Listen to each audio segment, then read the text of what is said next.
Hey sports fans, Coach Nick here, and welcome to a brand new show. I am simulcasting both on my YouTube channel and the Locker Room app. And the coolest thing about the Locker Room app, which you may or may not know, is that you can interact with me directly by simply downloading the app and getting into the show, looking up B-Ball Breakdown, and then you can actually ask me questions with audio. So that'd be a really great way of sort of interacting with me better. So either way, I'll keep my eyes on the comments in the YouTube chat as well for questions, but also I will keep my eye out for people who want to be a speaker over on the Locker Room app. So make sure you check that out. I'll be doing this weekly. And what the plan is to go over the games from last night and just sort of give you my observations and what I've seen and what I can glean, any questions you might have from what you saw last night. And so that's basically the plan, and I'm glad that you can hang out with us. So every Wednesday at 11 o'clock Pacific, which would be 2 o'clock Eastern, and then on Sundays, so twice a week, we'll be on the Locker Room app, and I will do some simulcasting on YouTube as the timeline permits. So what's up, everybody? Thanks for joining me on this midday little chat about the NBA. We're in the midst of the preseason. Some interesting things. I'm kind of curious what you guys' thoughts are as far as what you're seeing, because remember, the biggest thing in the preseason isn't necessarily like to get a handle on, what am I going to say? To get a handle on how they're going to do and whether or not, look at how they're doing in this game, meaning they're going to then, they're going to do well overall, in the season. So the preseason thing is a real interesting thing to see who's improved, who hasn't improved, what are they running on offense for the most part, although a lot of these teams still look like they just met and hadn't really drawn up too many plays. So I'm kind of curious why that's happening that way. But either way, what's up, everybody? Good to see everybody over in the YouTube comments. And I see some questions coming in there, although I do see some speaker requests over on don't forget, the Locker Room app, which is to this way. Is it this way or is it that way? I think it's this way, right? You'll see the Locker Room thing. Go download it, come on, join. And here, let's have our first speaker and see how this goes. So let's bring in James. What's up, James? Hey, Coach Nick. I actually, huge fan of your podcast, your YouTube channel, everything. I actually graduated college I'd already graduated when I first got into basketball, and your kind of intellectual and hardcore, studying how everything goes really got me into, helped me get into basketball. So I really appreciate you. Oh, thank you. Awesome. My question for you, I really am curious how you think the Golden State Warriors will do, because we saw Steph Curry kind of actually do a lot more last night in the preseason game.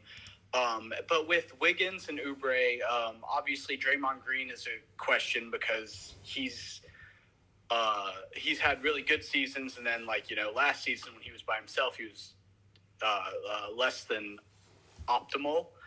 But and then with Wiseman, I'm curious where you think they'll do in the West, because there's more parity in the NBA than we've seen in 10 years.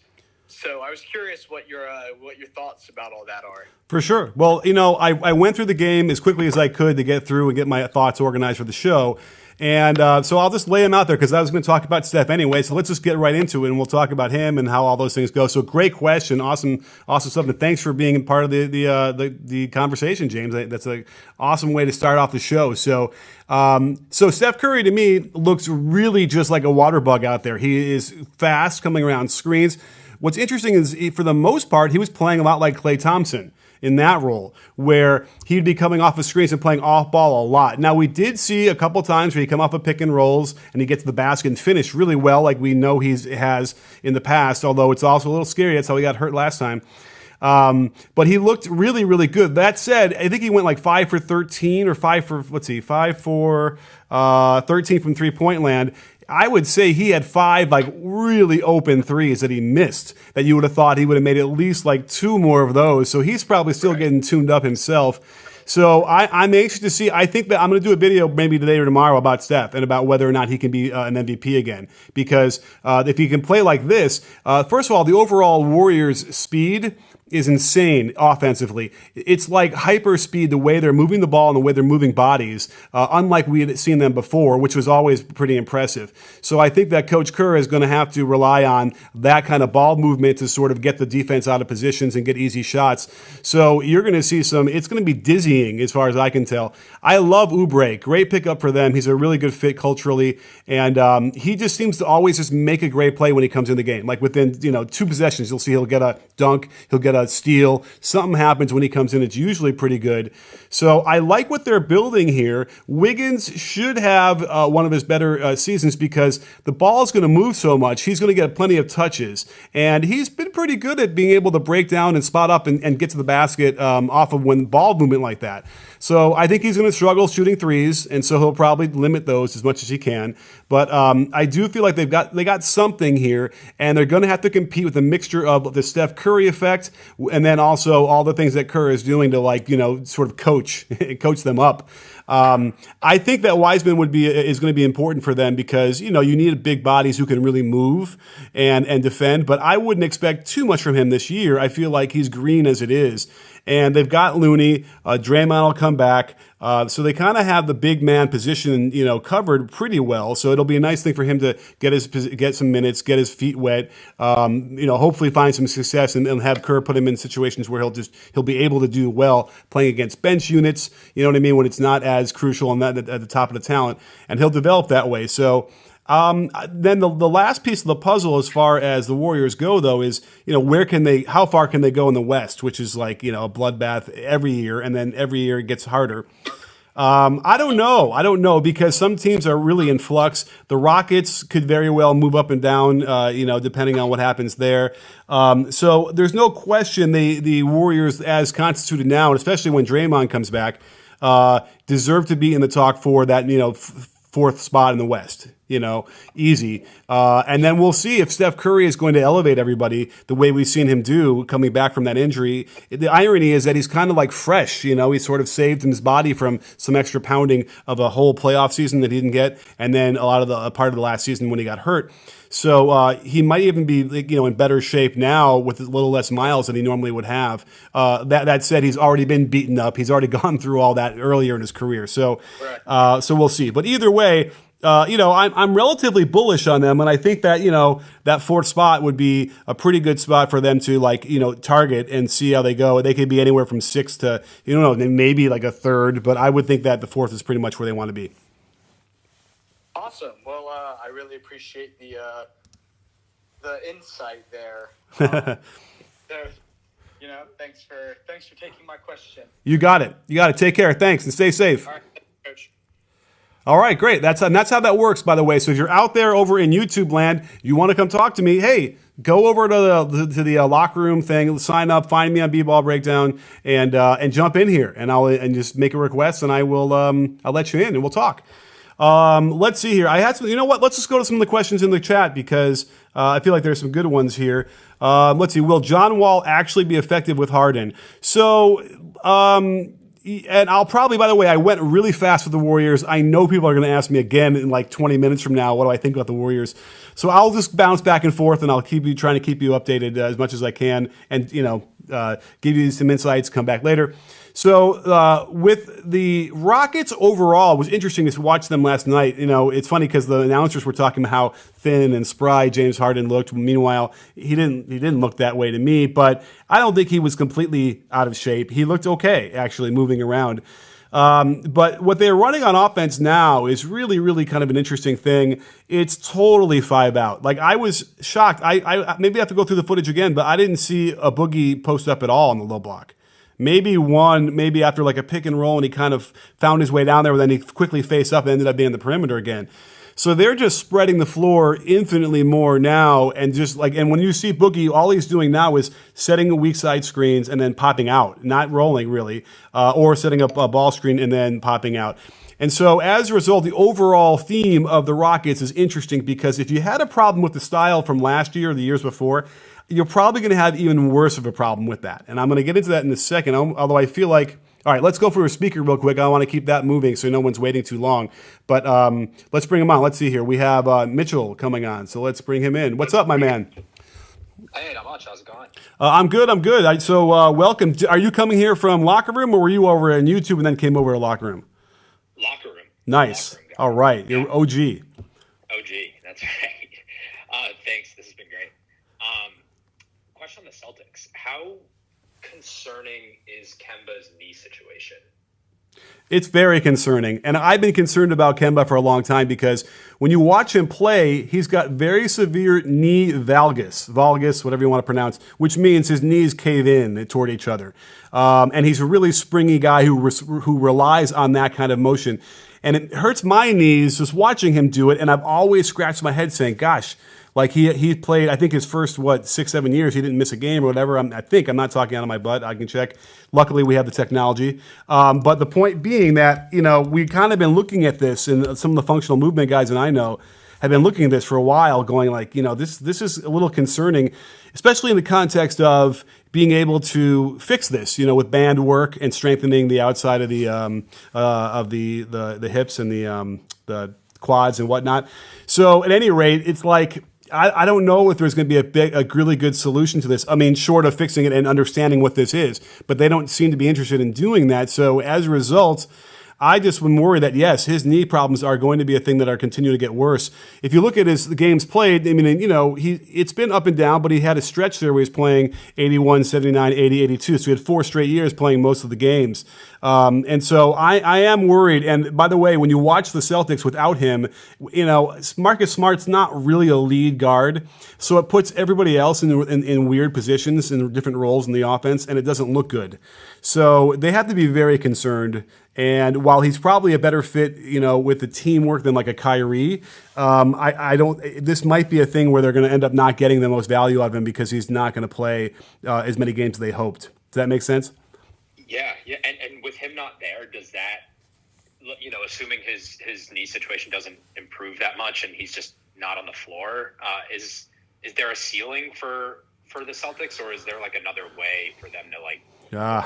That's an awesome question. This is, this is what's so awesome about this. Getting great questions on the YouTube and over here in Locker Room. It's a thing. It's certainly a problem. Now, here's the bigger problem. If you watch the Nets play, and I know it's a little bit up and down, but like the Nets have to have pissed off everybody who's been spending all these years, building up to try and get to the finals. The Bucks, the Sixers, these guys have all been, multi-years, whatever. And all of a sudden, here come the Nets. They throw this team together, and you know what? They're probably gonna be able to beat these guys. And so and then the Celtics too, obviously, in the top of that list. So they have to be very concerned because obviously they have, desires to get to the finals or win the finals, and it's going to be a problem. They need Kemba. They need him healthy. They need everything to be going pretty perfectly for them to be able to continue to improve. I'm not so sure I'm seeing a lot of improvement yet on the Tatum side. So yeah, as a result of that, and we saw what happened last year, if they don't have the improvement on the Tatum side, and by the way, Tatum is great. Like he's going to fill the box score up every night.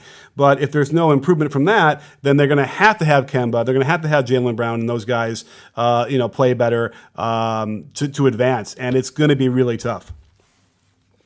Yeah, thanks for your insight, Nick. Hey, you got it. Take care. Okay, so anybody else have a speaker's request? Oh, there's even discussion over here in the locker room. Celtics fan, Nick, thank you for being a big fan, and thank you for being in, everybody out there. By the way, we broke 800,000 subscribers, and I owe a big thank you to maybe the next video I do. I'll make sure to do something for that. Let's see, Jesse Matarazzo asks, this is over on Locker Room. And again, if you're on YouTube, head over to Locker Room. I'll be doing these shows on Wednesdays and Sundays at this time, 11 o'clock for an hour, recapping the games. So it's a great way to get me, and you can interact with me directly that way a lot better.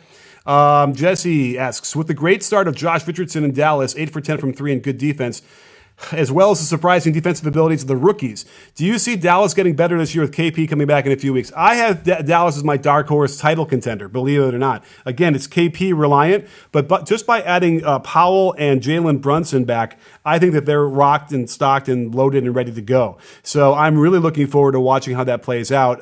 But they need KP. He's like the unicorn. He's the guy that changes a lot of things for everybody. So that's the real important thing if they can make that work. But yeah, and by the way, Jalen Brunson looks great too.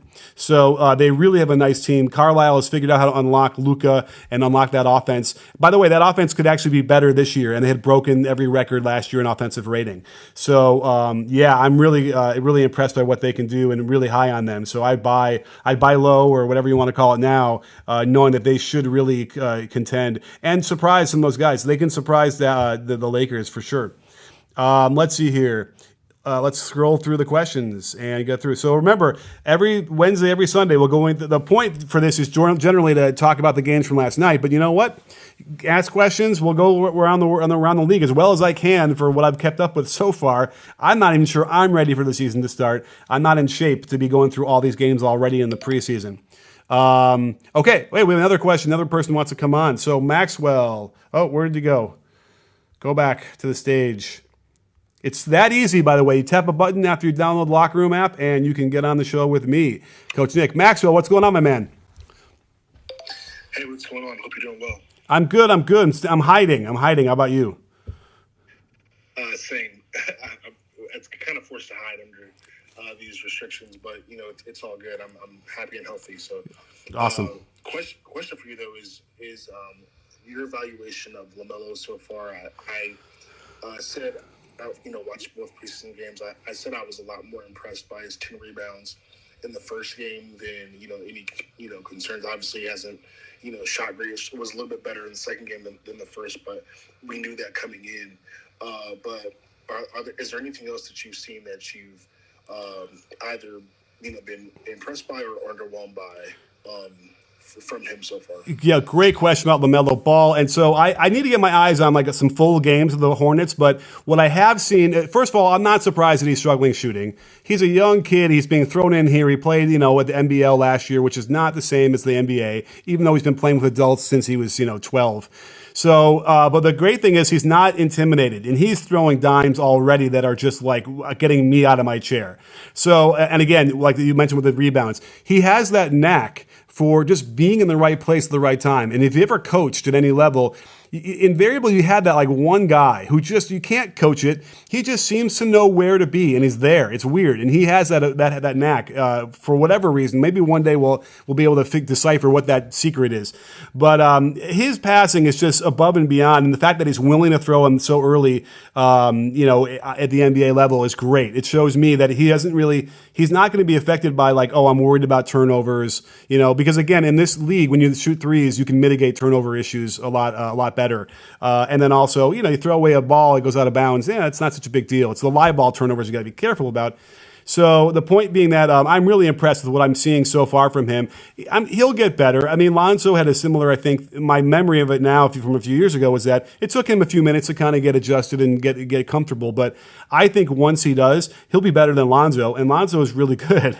So keep your eye on him for sure. And I think he's going to be just a terrific player.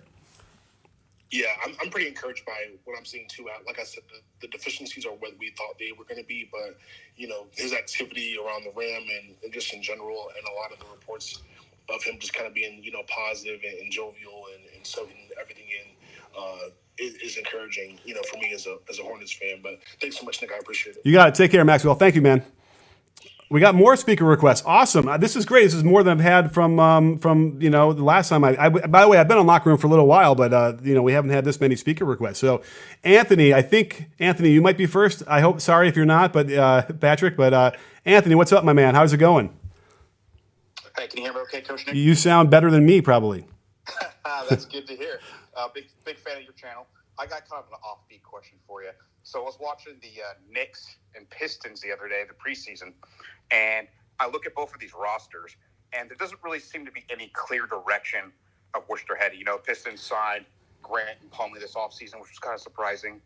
And then the Knicks drafted Obi Toppin, and they also got RJ Barrett last year. So looking at these rosters, which one would you like to have going forward, and what would you do with these teams?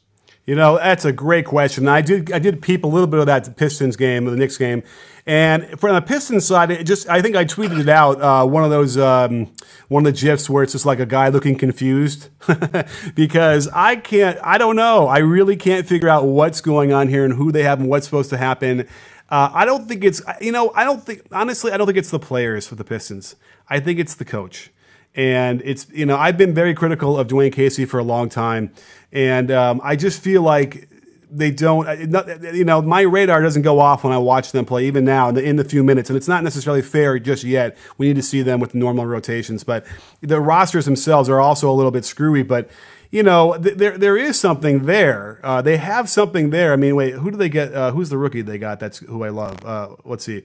Killian Hayes. Yeah, Killian Hayes and Sadiq Bey. I love both of those guys. So, I'm anxious to see how they develop, and I hope that they do. That's the other problem is because you bring in guys like Jeremy Grant, and then, they take those kind of minutes sometimes. And so now and I get it. They obviously want to win now, but, they're not going to win now, right? They're not going to be more than a 7th spot, whatever. So it's like, let the young guys develop.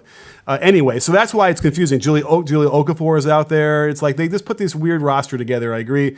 So I don't know what's happening with what they're going to do. But I honestly feel like they probably need a change at the bench level first anyway. And kind of just clean that whole thing out, and then we'll see. So I'm kind of up in the air. I probably could say the same thing about the Knicks. Tibbs is already in midseason form as far as him riding everybody. Topin I like. I'm still kind of not. I remember going through his footage for the draft show I did, and I was like, this guy really. And then you have to get into the footage, and then you start seeing his ball handling ability, right? You're like, oh, okay, so he can do some things. So I just don't know. I got to see him like in a regular season game when they're really playing hard to find out, against the 7th guy on the team versus the 10th. So we'll see on his end. But, and then, by the way, the offense, apparently, I was talking to Half Court Hoops on Twitter for a minute, and he is wholly unimpressed by what they're doing on offense to the point where it doesn't make any sense. And that's not necessarily surprising because a Tibbs team most likely will have focused only on defense for the entire training camp. And and he's done this before. Like the Bulls offense when he first got there was so rudimentary and wasn't very effective. But their defense was so good that they got all the way to the Derrick Rose and all that stuff. So I'm not surprised, but that's the bigger issue I think with the Knicks. And we'll have to see, but they need some revamping. They got to get some guys out there to see what they can do. I mean, RJ Barrett, again, I don't know if I've seen much improvement, but it's not quite fair because we need to see more. But at any rate, the point being that I guess Detroit's farther ahead, if you mix like just experience and ability. But I don't know. I might like... I don't know. I'm going to go with Detroit only because of those two young guys, if that's your question, So sorry to dominate the entire answer, but bottom line is I think I'll go with Detroit because of Sadiq Bey and Killian Hayes. I think I would agree with that with the Pistons. I just look at the Knicks, and where's the shooting come from? I mean, they picked up Alex Burks, which is a nice pickup, but the rest of that roster, nobody can shoot. It's kind of surprising that they constructed it this way. But yeah, I think I would agree. I will with the Pistons. Yeah, you have a great point. I mean, listen, Doc Rivers said not to pick up Austin Rivers in Philly for a reason. And I don't think it was because he was his son. You know what I mean? And Frank, yeah, you're right. The shooting is an issue, certainly in New York. Dennis Smith Jr., all those guys. And that's going to be, there's no spacing. So you're right. So that's another great point. The Pistons roster would be the one you want to pick. And I guess the final point is, when are the Knicks going to start Mitchell Robinson? I just don't understand why you have this young, talented player, although he gets in foul trouble a lot. But let him get out there and play, figure it out. Yeah, wait, is it Noel who started? Yeah, Noel started. They haven't decided who's going to be the starter, but it looks like Noel's gotten the start so far. But yeah, I just feel like you got this young player, let him play it out. Maybe he'll foul out a few times, but you got to develop him. Absolutely. And I say, especially because there's no pressure for them to win. So absolutely throw him out there and let him foul out. Let him learn how to not foul out, right? That's the only way to do it. I agree. Thank you so much, Coach Nick. All right, brother. Talk to you soon. All righty. Oh, wait. Did I do that right? Okay. I got some more speaker requests. Let's get Patrick in here. He's been waiting very patiently. Patrick, what's up, my man? Hey, Coach Nick. Big fan of yours. Thanks for having me on. Hey, thanks for being part of the conversation. So I'd love to know what you think about the Raptors and the Pacers right now. These are two teams who I think they're kind of middle of the pack, but I don't know. I've seen some surprises for Toronto. I love Malachi Flynn. I would love to get your thoughts on him just to kind of open up the Raptors. I haven't had a chance to watch the Raptors, so I'm not going to be that guy who's going to try and make something up. So I respect that. Yeah, so I gotta get it because, by the way, that happens, right? And I've said this before, where you'll on like NBA Sirius channel, you'll hear the clicking and the guy's like looking at some random stat, like trying to like say something about it. But the Raptors have eluded my eyes pretty much for this preseason so far. But I definitely will keep my eye on him because it's an intriguing situation with what they're going to do there because. Their team is interesting, right? They have to get the kind of development out of oh my goodness gracious, Boucher. Well, Boucher for sure, but they don't have to rely on him. But he just needs to give him some decent minutes. But I'm even talking about Siakam. Siakam has to take another step forward, and I don't know if he will or not. But what was the other part of your question? Well, I'm looking at the Pacers. I think a lot of people are counting this team out. They have a lot of talent. I love Domantas Sabonis. We really haven't seen this team fully healthy together. What are your expectations for the Pacers? Because some people have them outside of the play-in, and then some people have them as far up as the 5th seed. I just love to know where you see that team right now. I mean, I totally get it because it is a bit of a confusing thing with what they're doing with a new coach. I don't know. I'm trying to my mind's eye. How am I feeling about this? Because they have pieces and they have things that ability, and they actually surprised a lot of people last year in a way that if Sabonis is healthy, they can continue to do a lot of damage. So I would say that I would say the people who are choosing them in that 4th or 5th spot or 5th or 6th, whatever, are a lot closer to being accurate than anything about missing a play-in. You know what I mean? Yeah, I totally agree. I think they're probably in my opinion, the most interesting team in the Eastern Conference simply because we haven't really seen them at full health. And I think with a guy like Oladipo, if he comes back and he's as committed as he said he was after all those rumors during the offseason, and Domantas Sabonis is what we've seen from him in the past, I really think this team has a really, really high potential. I agree. And again, Oladipo is obviously the big one because he's an all-star talent. We have to find out if he can come back on that one. The guy I really like out of college is Cassius Stanley. I've always liked the way he's played, and I don't know how he's going to do or if he's going to do well or not in the NBA. But that's a guy who I don't know if he's going to get any minutes, but there's a guy who I'd like to see, and how he can play because again, I'm always for the guys, the younger guys getting a shot and seeing if they can compete. Yeah, Cassius Stanley is one of those guys. I watch a lot of college basketball, too. He's one of those guys who I looked at and I was really convinced he would have more success on the NBA level than the college level. Oh, yeah. Okay, interesting point. Yeah. So we'll find out pretty quick. And then let's not forget Malcolm Brogdon's over there now, too, from the before when they got him. Another guy who, like the Bucks, are still kicking themselves, I'm sure, for not keeping. So you're right. They have a nice mix of things. So I would anticipate them, yes, being right where they were last year. And then at the bottom would probably be, where did they finish last year? 4th? What were they? They played the Heat in the first round. Where did they finish? They were third. Oh, let's see, 41-32, 4th in the East. So yeah, I don't see why they'd fall too much farther from that for sure. Yeah. Okay. Just to wrap it up, who do you have higher in the standings, Toronto or Indiana? Ooh, I guess we'll have to go. Because, Toronto's team is so different now. You know what? Let's go crazy. Let's just say Indiana. Let's say Toronto's on the way down. They lost some of the players, and maybe Siakam doesn't develop like we think. Maybe Indiana sneaks up 4th, 3rd, and Toronto goes down to 4th. Yeah, that might happen. We'll see. Love it, Coach. Thanks so much for having me on. Awesome, Patrick. I appreciate it. All right, we got some more. Oh, we lost a speaker request. Oh, no, we didn't. Jesse, you're still there. What's up, Jesse? How's it going, my man? Hey, Coach. How's it going? This is great. I'm having a great time. Did you get a chance to watch that Kings game last night? So I went through. I watched a little bit of it live, and then I went through all the Steph stuff because I really wanted to see how Steph did. So I got a little taste of some stuff. What do you think? So my question is kind of specific and nuanced, so I can pivot if you didn't really get a chance to watch him. But Kyle Guy, a guy that was insane in college, was nothing last year. And then comes in and scores 20 points in 21 minutes on 6 of 10 3-point shooting and then got the game winner at the end. Do you think this is a guy that actually catches a rotation, or is this kind of just preseason fool's gold? Well, also the question is on a team like this Kings, right? Because, is he playing the minutes on, the Lakers? Probably not. And I know him well from like summer league and seeing him there. So obviously the shooting thing is one thing he does really well. And I do feel like it's hard for him, all those shots expended, this is difficult for him to have to create all those shots. There's so much work. The last shot in particular, right? Like spin move, lost the ball, got it back, fake, step through, crazy stuff. So I don't think that he would be much more than your guy who gets the 10 minutes a game, little spot stuff here and there. He is good, and there's value for him in certain areas, and we've seen plenty of players like him able to find a niche.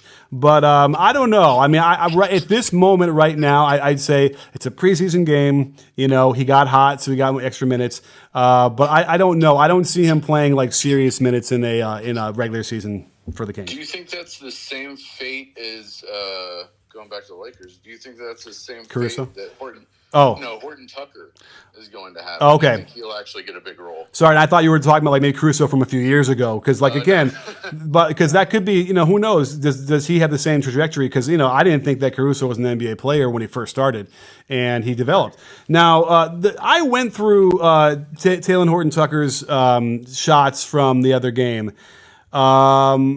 He's got a lot of ability. First of all, the thing you look at is I'm like, gosh, his arms. Here's the thing: he was with the Lakers, I guess, but he didn't. He didn't catch my eye last year. So I'm looking at him now. I'm like, gosh, his arms seem kind of long, aren't they? And the dude's 6'4", but has a 7'1" wingspan, right? Which is insane. And a lot of times, guys who are so out of proportion that way struggle shooting. But I think his jump shot looks pretty good. So I think he could sustain, relatively good 3-point shooting. He's got good playmaking as well. So he is good. I don't see him finding minutes in the Lakers is the problem. Behind KCP, behind Caruso, behind Schroeder, behind Wes Mantooth. And, all those guys. So it's maybe, but that said, they're going to probably, KCP might get some less minutes this year to save his legs and whatnot. And there'll probably be some blowouts, so he'll get a chance to play there. But I don't see him getting meaningful minutes this year. That makes sense. Right. Yeah. A few friends of mine were debating on who is more overrated, Horton Tucker or Hero. At this early juncture, I was like, well, it's got to be Horton Tucker at this point. But and last question, and also with the Lakers having kind of a shortened offseason, he may get minutes, but yeah, right.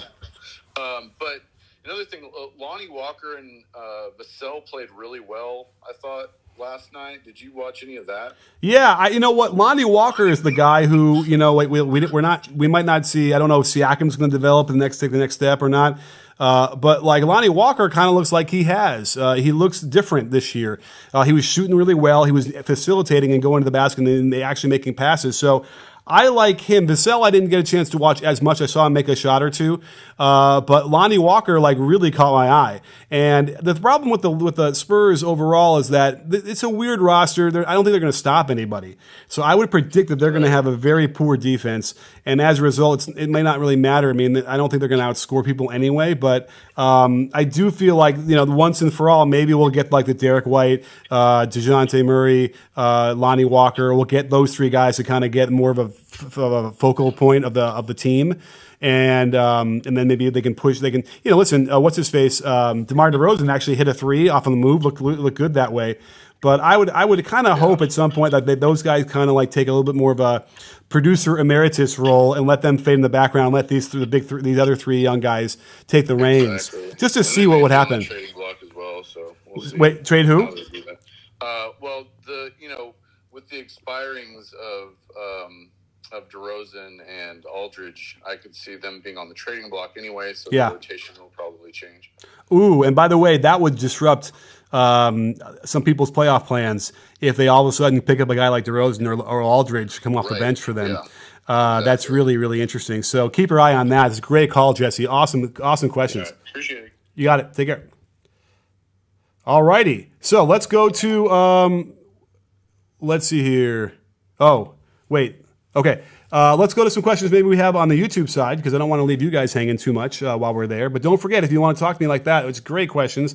Download the Locker Room app. Again, this is going to be a bi-weekly show. Every Wednesday at 11 a.m. Pacific, 2 p.m. Eastern, and then the same time on Sundays, where the idea is we're going to do a wrap-up of the games from the night before, but I guess we're going to end up talking about whatever we all want to talk about. So, and I will do my best. I'm telling you right now, I'm not in shape yet to be watching all these games and keeping my eye on it. I got to figure out a better workflow to download all the information I need to do these. And by the way, it's like, can you imagine the guys that are on those talk shows that talk about like the NBA for like 30 minutes and then they go to the NFL and then they go to baseball or whatever they're doing? There's no way you can do that. You can't watch meaningful minutes enough to be able to comment expertly on all those different sports. I can't even do it for the NBA. That's all I watch all day long. So James Kendall had a question about THG, which I kind of thought I just touched upon as far as what he can do. I just don't know if he's going to get minutes, but he's good. And I like how the rhythm he plays at. He plays under control and can get in the basket when he wants to and make passes and finish and then shoot a little bit. So I like his game. The Lakers did well to find him. Let's see. Call me Gerp. Coach Nick, my Manscaped ad transitions are crisp. Thank you. I got a really good one coming up with a new sponsor, so stay tuned for that. Looks like Giannis's jumper looks better, but still struggling at the free throw line. No, it doesn't look better. It looks the same. I'm sorry. It really does. You know, they did one minor tweak with the elbow kind of thing and closer into his body, but that's way before in the prep on the free throw. I don't think this jump shot looks much better, at least as far as the form goes. I know I did even share on Twitter one where he pulls up from mid-range. And just the fact that he shot it was kind of important. He made it too. But that was important that he shot it because, they sag so much. It really does kind of gum up the works on offense, which is weird because when you look at their offensive rating, it's great. His numbers are incredible. But, it still doesn't make me feel any better, primarily about the playoffs, I think is what we're always looking through this for. Let's see here. Will John Wall actually be effective with Hardin? We kind of touched upon that. Let's see. Coach Nick, will you be objective when it comes to your hate for LeBron? Yes. I do not have hate for LeBron. I'm not like a LeBron fan, and so everybody wants to interpret that as hate. But no, I will definitely be objective as I always have been. How do I think the Mavs are going to do this year? I kind of talked about the Mavs. Again, the Mavs I'm really, really high on, provided that KP comes back. His knees are also an issue. His functional movement's an issue, and hopefully they've addressed that, fixed his knee valgus so it doesn't collapse in as much as it does, and he can stay on the court longer. Okay, another speaker request. This is awesome. Let's go to Austin. Austin, what's up, my man? Hey, how's it going? Good. How are you doing? I'm doing pretty good. So I just had a question for you. A lot of people have sort of written off the Warriors as title contenders with, Clay going down. And I wanted to get your opinion because watching their preseason games, they definitely seem like they still have a lot of firepower in the tank, and I want to know how far you think they could really go. Oh, I agree. They have an interesting mix of everything because, when Draymond comes out there and, Wiggins has gotten maligned for his play overall, but Wiggins, I think alongside a guy like Draymond will be a better defender and the system they have. And Ron Adams, by the way, is the best defensive coach I've ever seen at the NBA level without question. So they can actually play defense. In my mind, and even without Clay out there, because they have some other guys who are athletic. Kelly Oubre plays defense and makes plays. Even Bazemore, Bazemore drives me nuts, but he can play some defense too. And they're long, they have long arms and good wingspans. So you're talking about a team that can really have a lot of length. And it kind of reminds me a little bit of like those OKC teams back then with not necessarily like personnel-wise, but they would bring so much athletic force to the game that it was really hard to like get through and really hard to pass around. So they had that same kind of feel to them there. And then you throw on the top that you have Steph Curry out there playing, looking as good as he's ever looked. So I don't know if we can put them in a championship conversation just yet. I'm not sure I'm willing to, but I'm certainly going to put them in the category of they're going to surprise a lot of people. And I agree. I think that they're going to be really fun. I mean, that's the one key. And I think they're going to win a game. They're going to win games, and they're going to be like people are going to show up and get run out of the gym on some of these nights. So it'll be really fun. I completely agree. I think that they have a really high ceiling. Another question that I've been wondering, what rookie in the preseason has surprised you the most? Personally, for me, Tyrese Halliburton has been extremely good. I just want to know your opinion on that. Yeah, gosh, who's really impressed me the most rookie-wise? Gosh. Now I got to go through my brain to figure out the rookies. I mean, I saw Halliburton for a few minutes. Last night, right? Was he playing? Yeah.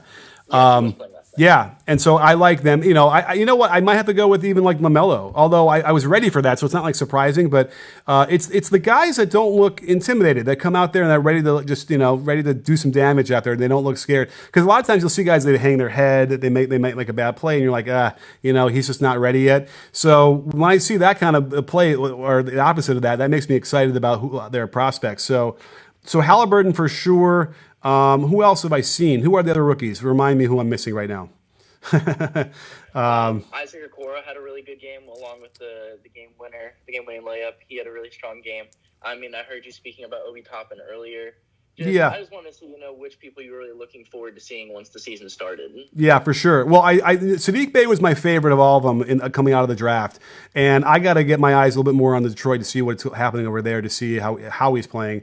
And he was the one guy I had on my radar, but there's a lot of these guys who are sort of unknown, right? We just can't quite figure it out. It was a weird draft, so we'll see. But certainly, all those guys are going to be great, or have the potential. So we'll have to keep our eye out. All right. It was really nice talking to you, man. You got it. Thanks. We'll see you soon. Thank you. All right. We got some people are coming in here and want to speak. So let's go to the speaker requests. Let's go to the top here. Sravan, how are you, my man? Hi, Coach Nick. How are you doing? Did I even get close to pronouncing your name properly? Yeah, it's all right. Okay. What's what do you want to talk about? So I was just learning about the basic NBA offensive sets and off-ball movements. So why don't many teams run all the off-ball movements? Many teams just run high pick and roll most of the time.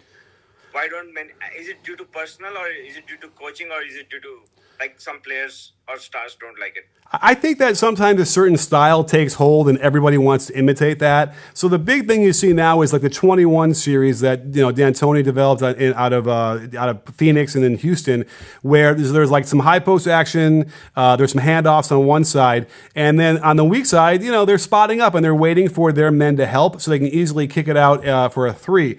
The more movement that happens in the weak side, the harder it is for the passer to find him and get him open, right? Even though the more movement, the more open they're going to be. So I think it's one of those things where certain teams are having success with just spotting those guys up and stretching the floor as much as they can and not moving much. And then everyone's just sort of let's do that. It's easier. But I agree. I think you can find a lot more variance and a lot more easier shots when you get more of the action on that weak side with screening or even just cutting. I was just watching some team, and I'll have to rack my brains for a second to remember who it was, who they were getting a lot of cutting from the weak side, and they were getting easy shots, whereas normally you'd see that guy just stand there in the corner waiting for the pass. And I hope that comes back, because obviously a cut and a shot at the rim is a lot higher value than a potential three-point shot, even if it's open in the corner. Yeah, and what teams do you think run the most off-ball action? Ooh. Wow. Probably, I would say the Spurs, even still. Probably the Warriors do that the most. I'm trying to think in my mind's eye who else comes to mind. Maybe the Celtics, I think, are the three teams right now. I got to kind of get into my study mode, but if I had to say off the top of my head, those are the three that I think right now I could picture running the most weak side stuff. All righty? All right. Thank you. All right. Take care. Be safe. All righty. Hey, we got more speaker requests. Don't forget, you guys on YouTube, this is right now a simulcast, but I'm really on this app called Locker Room. Download it on your phone. You can come in here and chop it up with me directly like this, and I'll be doing this show on Wednesdays and Sundays at 11 a.m. Pacific time. So join us. And the idea will be we recap what happened last night, but you know what? We can talk about whatever else happens in the league. So we have some speaker requests. Let's bring in Daniel. Hey, Coach. I'm tuning in from Melbourne, Australia at 6:48 in the morning right now. Morning. So if I sound a bit off, that's the reason why. Wow. What's going on? So my question goes to, I'm a massive OKC fan, right? And you may not have gotten time to watch them because we're not doing anything this season outside of letting Shea run offense. But what do you think of the prospect of letting Hamidou Diallo run the 4 spot since his wing skills are not there? And also, if you can get a chance, I would really check out work from our new coach, Mark Daigneault. He runs some really interesting stuff with the high post split and running a lot of handoffs from the elbow, same way we did from last season. So if you can speak on those, that'd be appreciated. Sure, great question. You know what? I have to get. So I did watch a couple minutes the other day, and I saw what you're talking about as far as Diallo. He's not a guard, right? He's not ready to really play that position. But here's the thing: a guy like him, I think ultimately, it could be 3, 4, 5 years from now, is a power forward, is a 4, and who knows? 6'6" guys might be centers at some point. You know what I mean? As we get smaller and in different minutes. So I think that, that would probably be the best position for him to try and play, although even then you want, spacing from that position as it is. So we'll see. But, I think that this will be a fun season for them to just kind of experiment and play with whatever, this weird lineup that they have, the weird roster they have, because, again, there's not any pressure at all to win. So it's like just get those rookies and first-year guys out there. And if I were them, I would play the most random, weird lineups just to see, as an experiment what happens. Yeah, I came up with an idea where we had Poku at 5, with Hamidou at 4, Dort at 3, Shea at 2, and our new rookie Maladon at 1. And just letting that lineup have a lot of fun. So everyone was talking about Maladon, and I was going to do a video about him, earlier this year, like in February, March. Everyone's like, "This is the guy you want to get way ahead of."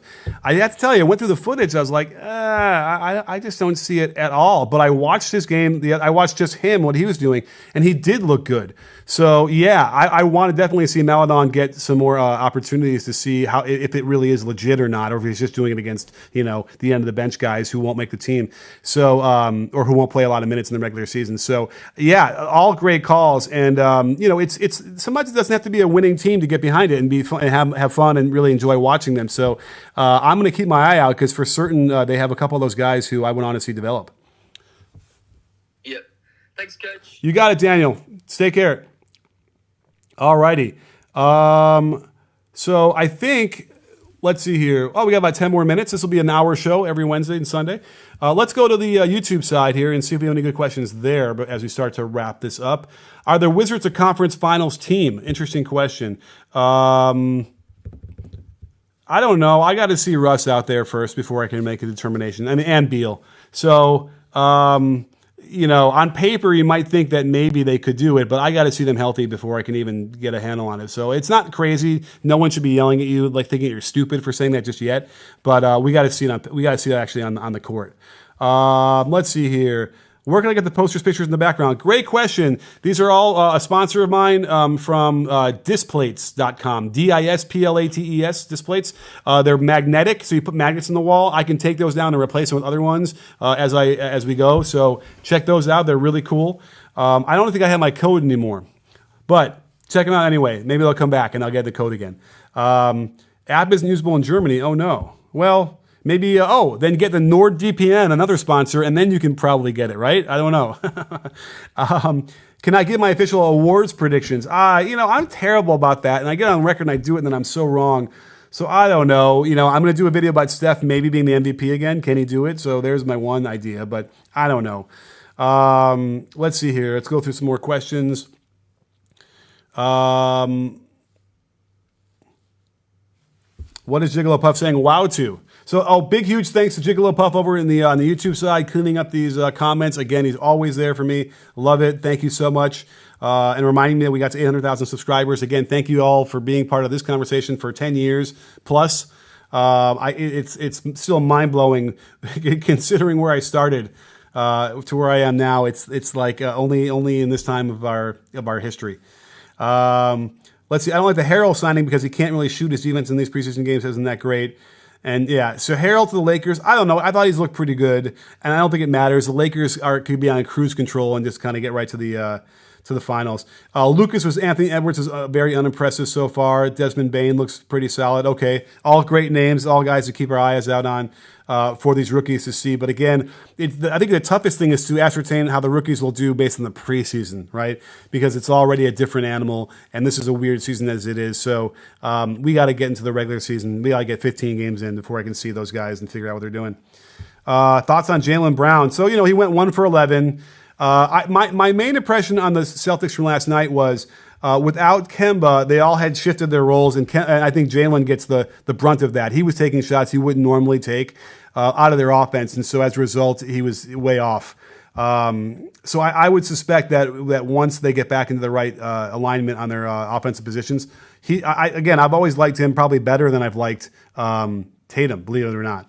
So I would expect him to kind of get back to another equilibrium as long as Kemba comes back, but that's not, who knows what's going to happen with that. Let's see here.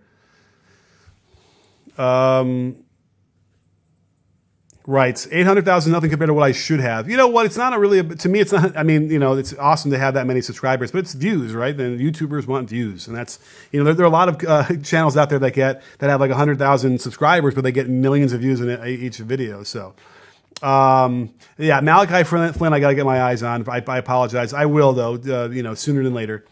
Do I think that PG will have a bounce-back season? His season was great last year for the most part, although I think the key for him is, can he play the 70-some games? Oh, they're going to only play 72 games anyway. Can he play the 62 games this year? And can they get a rhythm together? Kawhi's going to need to play more. But PG is going to be great. I think he's great as it is. I think they'll figure it out, and they'll get him some more pick and rolls, which was kind of funny because they got him plenty. Who do I think is going to be the playmaker for the Warriors when Steph and Dre are off? That's a good question. They're kind of, oh my goodness. I got to watch more of the game because I know the Warriors have a couple other guys that can make plays off the dribble. Who is it? Let me go real quick to their page. Okay, so the Warriors can go to, you're right. They have Wanamaker, but he's not really a playmaker. He's very solid and a really good pickup for them when they put him in the right spots. But yes, you're right. They don't have playmakers outside of Steph really in that traditional sense. And that's interesting. So they are short at that position there. Guys like Bazemore are going to drive me crazy when they try and make plays like that and try and create. So they are short on that. And Wiggins is not, none of those guys. So it's a really good point. That's one area of weakness for them for sure. Let's see here. Who do I see missing the playoffs for the 9th seed in both conferences? Wow. Oh, that's a great question. Let me see here. Let me make sure no one's wanting to speak. Okay. Let's see here. So where did I go? Who could be the 9th team on each conference?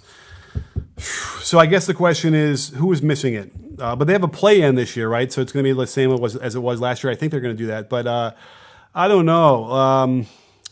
Gosh, that's so tough because let me go back to last year's standings just real quick and take a peek. So last year, the teams that were the 9th in the East were what? The Hornets and the Wizards were kind of right there. And then on the other side, it was Portland, right? No, Portland got the play in. So it's Memphis and Phoenix. It's going to be tough, man. The West is going to be really tough. I think the Spurs are going to drop farther back. I don't know if the Kings have something, but I don't know if they can figure it out. So I don't know if they're going to be that far. And then the Pelicans will have to be up there, and they were much farther down in the Western Conference. So the West is going to be really a troubling thing because the Warriors, who were last, are now going to jump for sure. They're going to make the playoffs, as far as I can tell. So. It's going to be a real problem. Portland, Portland got better too. Jeez Louise. So the OKC is going to end up moving down, and they'll probably be out of it. So I think we're going to end up looking at the Suns and the Grizzlies and the Pelicans kind of battling it out for that lower spot on the West. And then in the East, the Pistons are going to be there now. They upgraded. And Orlando didn't do much besides drafts. So Orlando is going to be, pressing to get back into the playoffs and to maintain that position. I don't know about Charlotte. They're going to be fun, but I don't know if they're going to win. And then the Wizards are going to definitely be competing for that spot. So you have an interesting logjam. Detroit, Washington, Orlando. The Hawks. The Hawks are going to be right up there again, competing for at least the A spot, probably higher. So good question, a nice, interesting logjam. And so keep your eye on the Hawks. I think that they're gonna do really well this year, health provided. So we got 2 more minutes to the show before we got to start diving into Steph Curry footage. But also, don't forget, I'm going to start launching a membership very soon for the YouTube side. Some really cool stuff coming up. So stay tuned for that when I make that announcement. You're going to want to in on that. It won't be very expensive, but it'll be a lot of great extra content for you guys. Let's see. Thoughts on Drew Holiday so far? He has been the primary defender on Doncic the first 2 preseason games. You know, Drew is great, and he's going to fit in very nicely there. I think it's going to take a little bit of time to continue to develop how they're going to fit in together. I just feel like it's the honest issue of, like, you know, because of his skills are very focused in certain areas, the defense and the blueprint for guarding him from the playoffs is now pretty clear. They can do that in the regular season now. So I don't know. I still feel like they're going to obviously overwhelm teams a lot like they did last year in the regular season. And then, and then Nico Mannion, you know, he is one of those playmakers like in the Nash mold. His shooting is a bit troubling, but so he doesn't shoot like that. But you're right, he could be that guy. I don't know if he's going to get those kind of minutes. Like, is he going to get serious minutes this year? We'll find out. I know they like him, and they'll probably give him an opportunity to see how he does. So that is a good question. And you know what? They, maybe out of necessity, Nico Mannion on the Warriors is going to have to play to be that other playmaker. So good call on that one, Bryant. And then to get back to what I was talking about, which was now I'm already forgetting. Let's see here. Oh yeah, I was talking about this the membership. So make sure you stay on top of that for on the YouTube side. But I don't know. Let's see. Is there maybe one more question I can grab before I go? Thoughts on Portland? I think this is it. They're going to have to really keep their eye out on how they start out and how it works in the first 20-some games. And if it's not really going where they need it to go, they should just blow it up at this point. They've given it the old college try. They've really, tried and mixed and matched and developed, and they've gotten a tough team. But I think at this point, they might need to blow it up if they can't see what they're looking for in the first, quarter of the season.